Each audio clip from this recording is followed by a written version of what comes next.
Bonjour à toutes, bonjour à tous, bonjour Nicolas. Salut Pierre, bonjour tout le monde. Alors mai, ça a été un mois assez important au niveau du voyage. On a pas mal voyagé sur Babelio, notamment parce qu'il y avait le festival Étonnant Voyageur à Saint-Malo, où Pierre s'est rendu pour animer des conférences. Tu peux nous en dire plus sur les conférences? Tout à fait, il y avait 3 conférences animées en partenariat avec Babelio. La première, c'était autour de la ville. Alors la ville dans l'imaginaire, avec plusieurs auteurs issus plus ou moins des littératures de l'imaginaire. Donc Pierre Bordage, par exemple, qui est connu pour ses ouvrages de science-fiction. Là, il nous a parlé d'un ouvrage de fantasy. Il y avait aussi Gérard Mordillat, qui a écrit un livre qui s'appelle La Tour abolie, dans lequel il y a toute une cité qui est dans une ville, dans une tour, pardon. On avait aussi Alain Damasio, qui a écrit un jeu vidéo, Remember Me, qui date un peu, qui était sorti il y a quelques années, mais où Paris est très importante. Ça se passe dans Paris, dans le futur, en 2084, je crois. Donc voilà, donc on a pu un peu parler de tout ça, avec aussi également un auteur de bande dessinée, Benoît Peeters, qui a scénarisé, vous le savez, Les Cités Obscures, qui est un des grands classiques de la bande dessinée. Et donc voilà, on a traité tous ensemble de la question de la ville dans leur œuvre, et de ce que ces villes de l'imaginaire pouvaient nous dire de nos villes aussi contemporaines, de nos villes à nous. Le lendemain, on a fait une autre rencontre autour d'une collection, cette fois, une collection qui s'appelle Terre humaine, qui est une collection assez prestigieuse qui a été créée par Jean Mallory aux éditions Plomb, qui continue encore aujourd'hui avec des récits. La collection est dirigée par Jean-Christophe Ruffin. Et donc on avait plusieurs auteurs qui ont écrit des ouvrages dans cette collection, qui nous ont parlé de leur rapport au voyage, de ce que cette collection en quoi cette collection était intéressante, puisqu'elle est à mi-chemin entre l'anthropologie et le récit de voyage. Et enfin, il y avait une troisième rencontre, cette fois c'était avec un auteur. C'était avec Gaël Octavia, qui a écrit un livre qui s'appelle La fin de Mam Baby, qui est un ouvrage qui se passe dans une cité qui n'est pas tellement nommée, et où les femmes se réunissent pour s'entraider à la suite de la mort de l'une d'entre elles, et qui vont perpétuer un peu le message de cette femme, Mam Baby.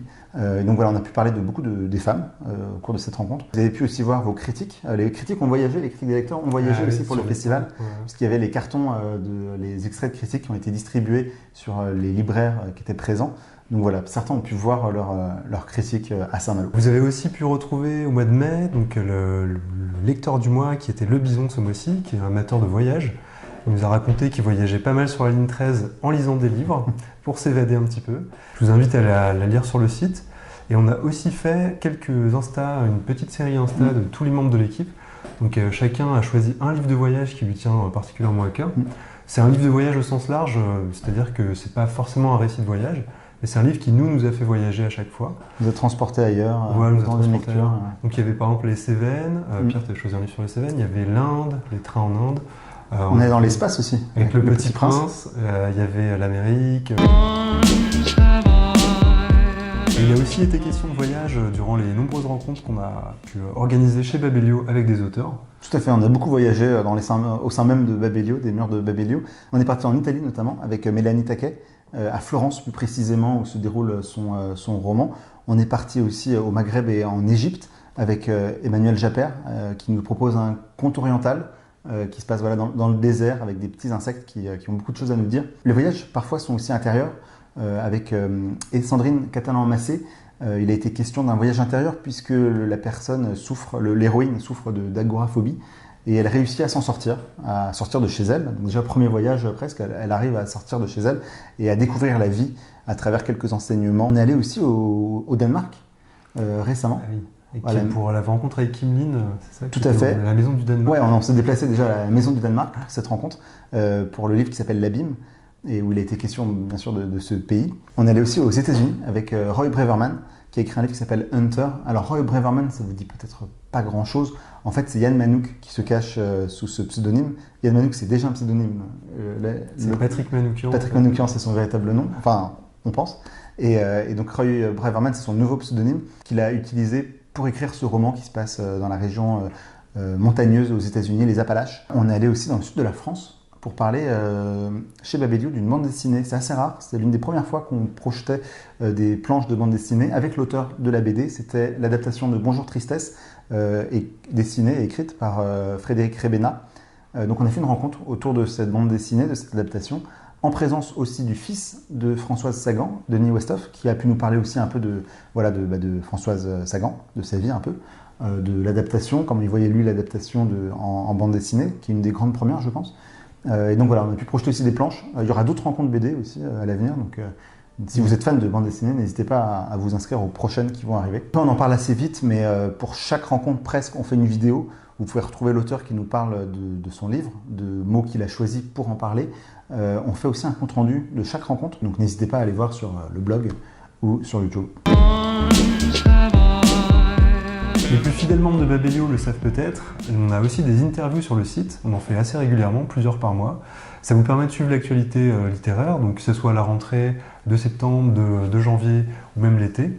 On y en a plein qui arrivent, on attend quelques réponses d'auteurs, et où il y en a déjà environ 250, 260 en ligne. Donc il y a de quoi faire. Et là, dans tous les genres, il y a de la bande dessinée, on traite de tout. Ouais, vraiment, des auteurs jeunesse, on a des auteurs plus classiques, on a vraiment de tout. Ouais, c'est très large. Et une des dernières, c'était Gilda Piersanti, ouais, c'est Pierre qui l'a réalisé. Oui, on a interviewé donc, Gilda Piersanti par mail. Elle nous a pu nous parler de son dernier livre qui s'appelle Illusion tragique. C'est un roman policier où il y a aussi beaucoup question d'écriture puisque ça met en scène à la fois deux jeunes enfants qui vont s'introduire chez quelqu'un et à leur risque et péril. Et ça parle aussi d'une écrivain qui nous parle de son rapport à l'écriture, avec des choses derrière un peu cachées qu'on découvre au fur et à mesure du récit. Donc voilà, donc c'est une des dernières interviews donc sur un roman plutôt policier. Et récemment, on a aussi fait des interviews vidéo. Oui, alors on a rencontré Bernard Werber, qui est le parrain pour l'édition 2018 des Plumes francophones. Alors les Plumes francophones, juste pour resituer rapidement, c'est un concours d'écriture qui récompense 2 auteurs auto-édités. C'est organisé par Amazon et Kindle. Bernard Werber il nous a reçus chez lui pour discuter de ce prix, pour nous expliquer un peu comment il fonctionnait, et aussi pour parler de ses premiers pas d'écrivain. Donc on a par exemple appris qu'il a mis 6 ans à écrire et réécrire Les Fourmis, qu'il a envoyé ensuite son manuscrit à des éditeurs, à plein d'éditeurs de la place de Paris, et qu'au final, son premier livre édité, l'a été un peu par un concours de circonstances. C'était vraiment pas très drôle.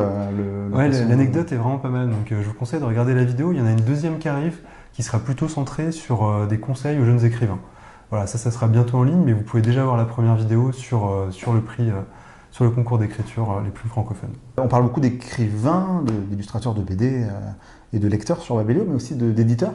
Oui. Il y a une vidéo qui va arriver. Voilà, donc on a rencontré Éric Laérigoyen, qui est l'éditeur de chez Libretto, et donc qui nous a parlé des 20 ans de la collection, qui a été fondée en 98, qui au départ était vraiment une collection accolée à Phébus, et qui a pris son envol en 2012 pour devenir une vraie maison d'édition. Donc il revient sur toute cette histoire, il nous explique un peu ce qui est prévu pour les 20 ans de la maison, et un peu la philosophie aussi de son travail, de ce qu'il fait pour Libretto. Et il y a un concours. Et il y a aussi un concours, effectivement, donc pour gagner 1 an, jusqu'à 1 an de livres Libretto. Ça fait à peu près une 40aine de titres, ce qui est quand même pas mal. Et il y a aussi une page dédiée qui est sur Babelio, qui regroupe des critiques de lecteurs, un petit bulletin des parutions Libretto récentes et des sélections thématiques. Et parmi les prochains événements à venir, il y a l'opération Masse Critique qui va arriver très vite, le 6 juin. Alors c'est une opération non-fiction qu'on vous propose ce mois-ci. Donc par non-fiction, on entend tout ce qui est documents, essais, manuels, guides, tout ce qui touche aux pratiques. Donc voilà, donc c'est une opération, ça sera le 6 juin. Voilà, le principe est toujours le même. Voilà, le principe c'est vous recevez un livre si vous gagnez. Enfin, vous levez tôt déjà à 7h. Ça c'est 7h du matin, ça commence 7h. Et plus vous êtes levé tôt, plus vous avez de chances de remporter un livre.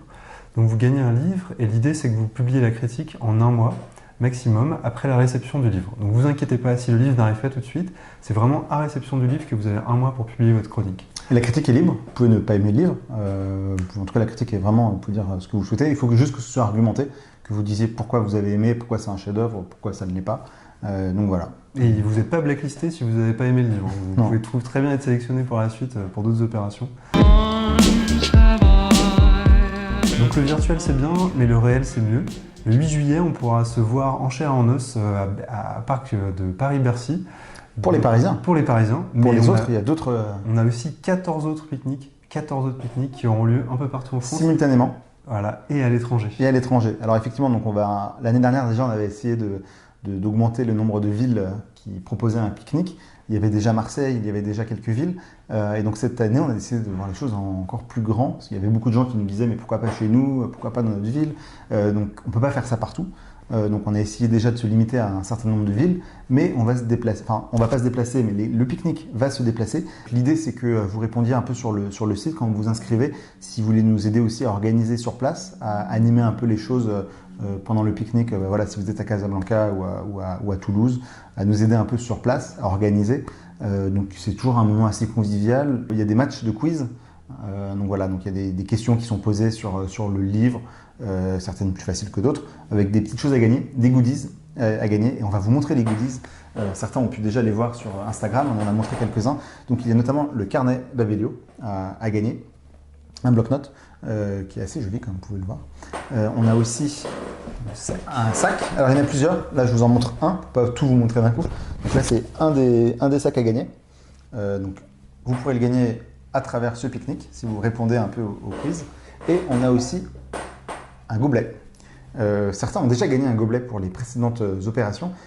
Il est avec le nouveau logo. Et c'est pas réservé aux lecteurs de Babelio. Si vous connaissez des gens, même si vous voulez venir en famille, n'hésitez pas à venir avec des amis, avec la famille, qu'ils soient lecteurs ou pas. Ils gagneront peut-être pas le quiz, mais voilà, ils peuvent venir partager un repas et des boissons.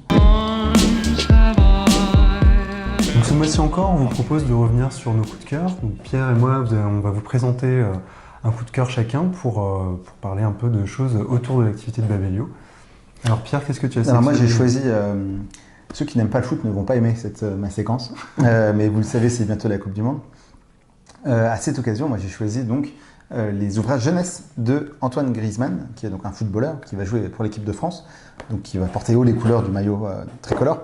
Et donc si votre fils, votre fille, ou si vous-même, vous n'êtes pas forcément fan de foot, c'est un moyen peut-être de lier littérature et football à cette occasion, à l'occasion de la Coupe du Monde. Donc c'est un récit jeunesse. Vous pouvez voir que alors là il y a plusieurs tomes qui sont sortis déjà, j'en ai deux à vous montrer, le premier et le deuxième. Donc ça revient un peu sur la vie d'Antoine Griezmann, c'est sa vie illustrée, notamment en couverture, parce qu'il n'y a pas tant d'illustrations dans le texte, mais en tout cas les couvertures sont assez jolies. Et donc voilà, c'est le récit pour un jeune public qui sera évidemment fasciné s'ils aiment un peu le foot, d'Antoine Griezmann, qui est un des footballeurs de l'équipe de France. Ça peut pousser les jeunes fans de foot un peu à la lecture. À la aussi, lecture, ceux qui sont réfractaires à la lecture, effectivement, c'est un moyen peut-être de les amener, voilà, d'abord de leur proposer ce livre-là, s'ils aiment le foot, et ensuite peut-être d'autres, s'ils ont aimé la lecture, ils ont aimé le récit. C'est vraiment adapté aux enfants. Et du coup, toi, Nicolas, tu vas nous parler de football? Alors non, je vais vous parler d'un lieu que j'ai visité il y a peu de temps. Donc c'était le château de la Roche-Guyon, qui se situe dans le Val d'Oise, qui est en Île-de-France, pas très loin de la Normandie. Et donc ce lieu, ça a été le théâtre d'un des épisodes de la série Blake et Mortimer, d'Edgar Jacobs. C'était quel exemple, quel tome? Alors c'était le piège diabolique. Vous pouvez aussi voir dans les sous-sols un chronoscaphe, qui est la machine à voyager le temps, qui a été reproduite par les élèves d'un lycée. Ça a marché? Non, pas vraiment. Ça marche dans la BD, ils arrivent à aller au Moyen-Âge. Mais j'ai pas pu l'essayer, il y avait une grille devant. C'est un mensonge. Voilà, fake news. C'est ça, ils nous ont menti. Mais du coup, c'est assez impressionnant à voir quand même. La machine est belle, c'est une espèce de siège avec tout un décor autour. Et c'est plutôt impressionnant. Le château est aussi lié à la littérature d'une autre manière. En fait, il y a une ancienne bibliothèque au sein du château qui comptait 12 000 volumes qui ont été dispersés dans les années 80, à la fin des années 80. Et donc, pour un peu rappeler l'esprit de cette bibliothèque, il y a une maison d'édition qui s'est associée au château. Donc, c'est les éditions de l'Œil qui ont fait une collection appelée la Bibliothèque Fantôme. Ils publient des textes en rapport avec le château, avec l'activité du château, dont par exemple un texte sur l'Uchronie. Il y avait eu toute une journée comme ça sur l'Uchronie, de discussions autour de l'Uchronie au château. Alors l'Uchronie, pour rappeler un petit peu ce que c'est l'histoire telle qu'elle n'a pas été, telle qu'elle aurait pu être. En fait, c'est prendre un événement dans l'histoire et modifier cet événement pour modifier tout ce qui en découle. Voilà, c'est les éditions de l'Œil qui sont associées au château de la Roche-Guyon pour re-remplir cette bibliothèque. La collection s'appelle la Bibliothèque Fantôme. Peut-être qu'elle est remplie, mais on ne le sait pas. Voilà, c'est ça, elle est remplie de livres, de spectres comme ça. Et donc ça, c'est un vrai livre que vous pouvez vraiment acheter et vraiment lire, qui est vraiment pas mal du tout et qui reproduit aussi des uchronies d'un peu toutes les périodes, en plus de textes théoriques sur la question, qui sont les actes de cette journée de discussion autour de ça. On se retrouve au pique-nique, pour Mass Critique aussi, pour les différentes vidéos N'hésitez pas à commenter hein, les vidéos qu'on tourne, celle-ci ou celle des rencontres, dire ce qui est bien, ce qui n'est pas bien. Et sinon, on se retrouve le mois prochain pour parler un peu de ce qui s'est passé. On fera des petites choses sur le mois de juin et ce qui va arriver. On parlera peut-être encore un peu du pique-nique et de certaines choses à venir. Vidéo estivale. Oui, tout à fait. On sera en short. Voilà, pour le programme de l'été. À bientôt. À bientôt.